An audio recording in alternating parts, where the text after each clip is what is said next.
जैसे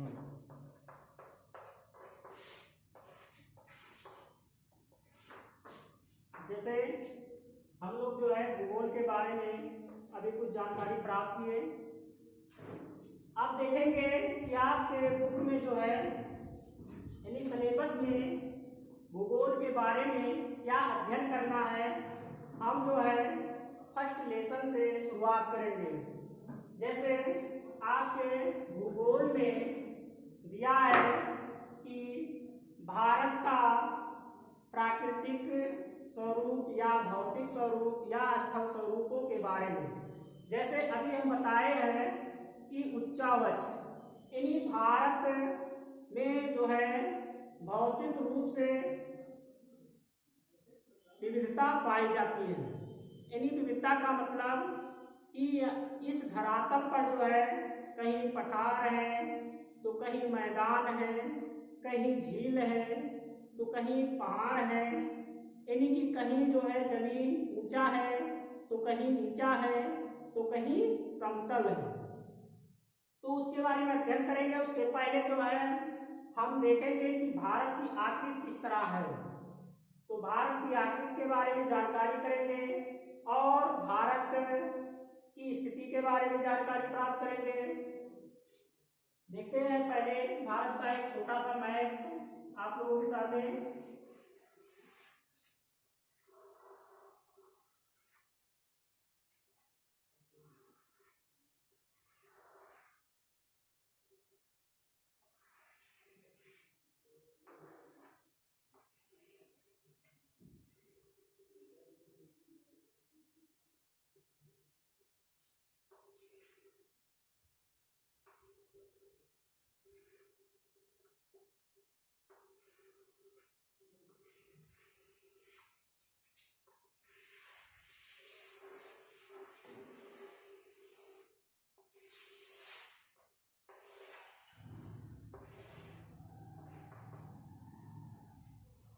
देखते हैं कि ये जो है ग्लोब पर भारत जो है एशिया महाद्वीप में जो है यानी एशिया के दक्षिण में स्थित है। इसके पहले जो है अक्षांश और देशांतरीय रेखाओं के बारे में जानेंगे। यानी अक्षांश रेखा किसे कहते हैं?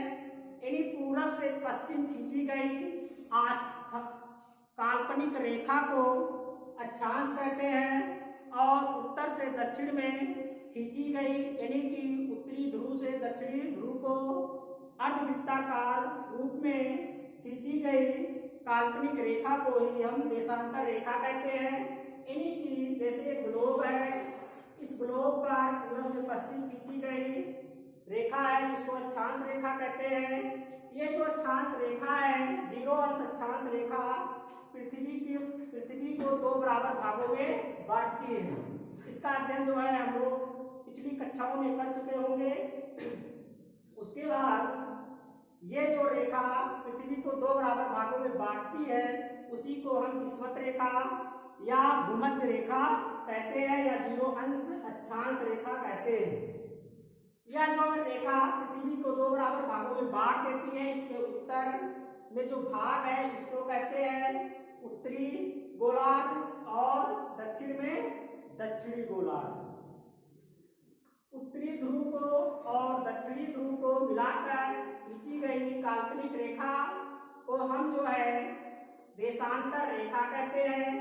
इन्हीं जीरो देशांतर रेखा जो है यानी कि जीरो अंश देशांतर रेखा जो है इसको हम ग्रीनविच रेखा भी कहते हैं।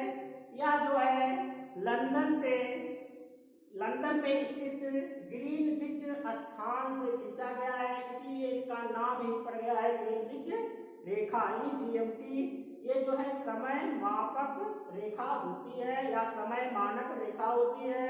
और ये जो अक्षांश रेखा है या किसी क्षेत्र को बताने या उसका अध्ययन करने के लिए प्रयोग किया जाता है, यानी किसी क्षेत्र के विस्तार का वर्णन करता है। तो ये अक्षांश और देशांतर हो गया। यानी कि ये जो भारत की स्थिति है वह 8 4 मिनट, ये मिनट का चिन्ह है, 8 अंश 4 मिनट उत्तरी अक्षांश से लेकर 37 अंश 6 मिनट उत्तरी अक्षांश और 68 अंश 7 मिनट पूर्वी देशांतर से लेकर 97 अंश 25 मिनट पूर्वी देशांतर के मध्य स्थित है। कौन? भारत। यानी भारत की जो स्थिति है ग्लोब पर 8 अंश 4 मिनट उत्तरी अक्षांश से लेकर 37 अंश 6 मिनट और 68 अंश 7 मिनट पूर्वी देशांतर से लेकर 97 अंश 25 मिनट पूर्वी देशांतर के मध्य पाई जाती है। तो देखते हैं कि ग्लोब पर भारत की स्थिति कहाँ है। ये 0 अंश अक्षांश रेखा है, जैसे कि हम आपको बताएं, ये जो 0 अंश अक्षांश रेखा है पृथ्वी को 2 बराबर भागों में बांटती है। इसके उत्तर में हम अक्षांश रेखाओं को खींचेंगे तो हम ध्रुव पर पहुंचते हैं तो यहाँ 90 अंश अक्षांश रेखा हो जाता है और दक्षिण में भी 90 अंश अक्षांश रेखा।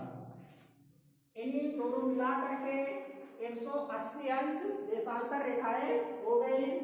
उसके बाद देशांतर कह रहे हैं, सॉरी, इन्हीं अक्षांश रेखाएं हो गई। उसके बाद देशांतर रेखाएं जो हैं ये समय मानक होती हैं।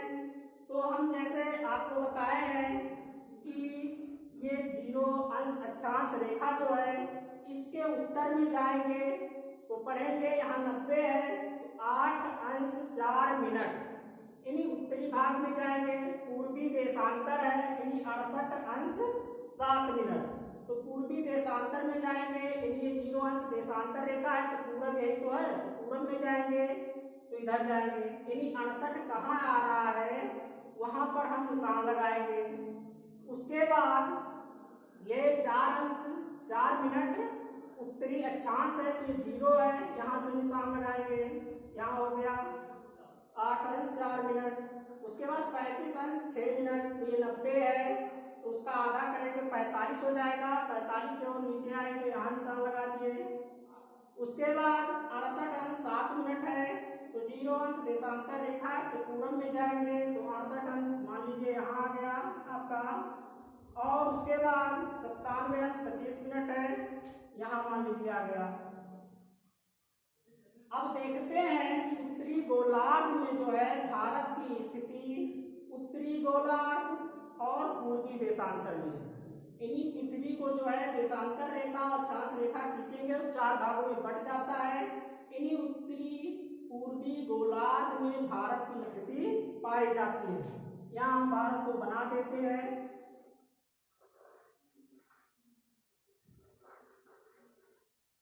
ये मान लीजिए भारत है, इन्हीं भारत की स्थिति ग्लोब पर आपको यहीं पर देखने को मिलेगा।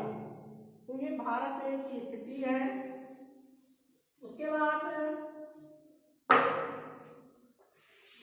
ये दिशा बताया जा चुका है, ये पश्चिम है, ये पूरब है, ये उत्तर है और ये दक्षिण है। अब देखते हैं भारत के उत्तर में पढ़े होंगे कि जैसे यहाँ पर चीन है, ये चीन का इलाका है, नेपाल है, उसके बाद भूटान, म्यांमार,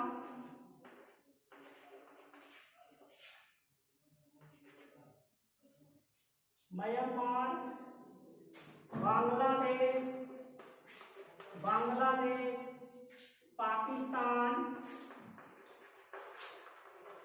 पाकिस्तान और थोड़ा सा जो है भारत की सीमा को स्पर्श करता है तो वह देश है अफगानिस्तान।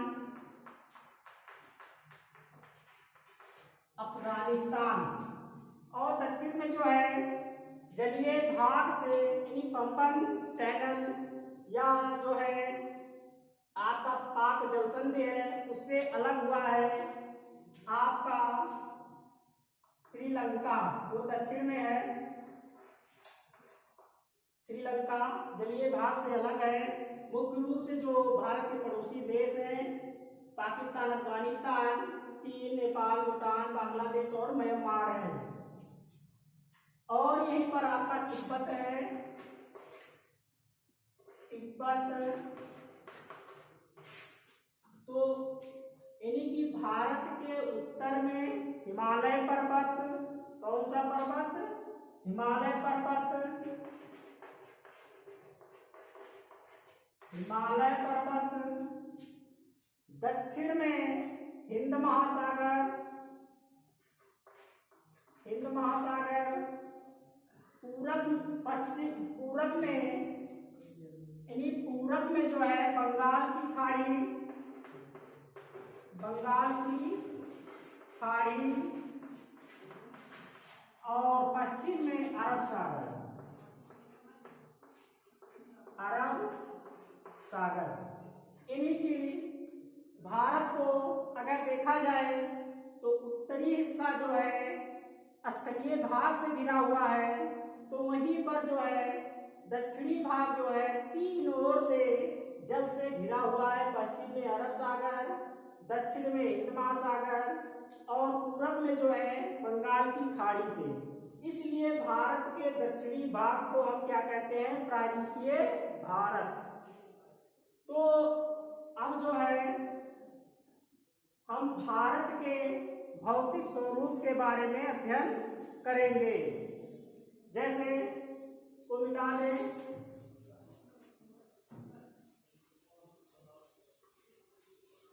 मुख्य रूप से जो है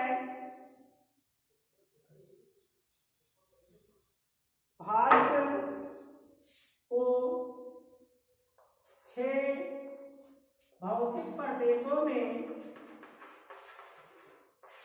भौतिक प्रदेशों में बांटा गया है, बांटा गया है।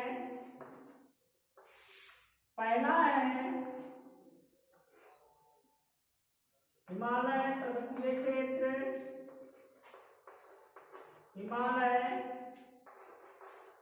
पर्वतीय क्षेत्र। दूसरा है उत्तर का विशाल मैदान, उत्तर का विशाल मैदान। तीसरा है मरुस्थलीय क्षेत्र, मरुस्थलीय क्षेत्र या भाग। चौथा है प्रायद्वीपीय पठार, प्रायद्वीपीय पठार। पांचवा है तटीय भाग। छठवां है द्वीपीय समूह। इन्हीं की भारत के भौतिक प्रदेशों को जो है 6 भागों में बांटा गया है। हिमालय पर्वतीय क्षेत्र, उत्तर का विशाल मैदान, मरुस्थलीय क्षेत्र या भाग, प्रायद्वीपीय पठार, तटीय भाग और द्वीपीय समूह।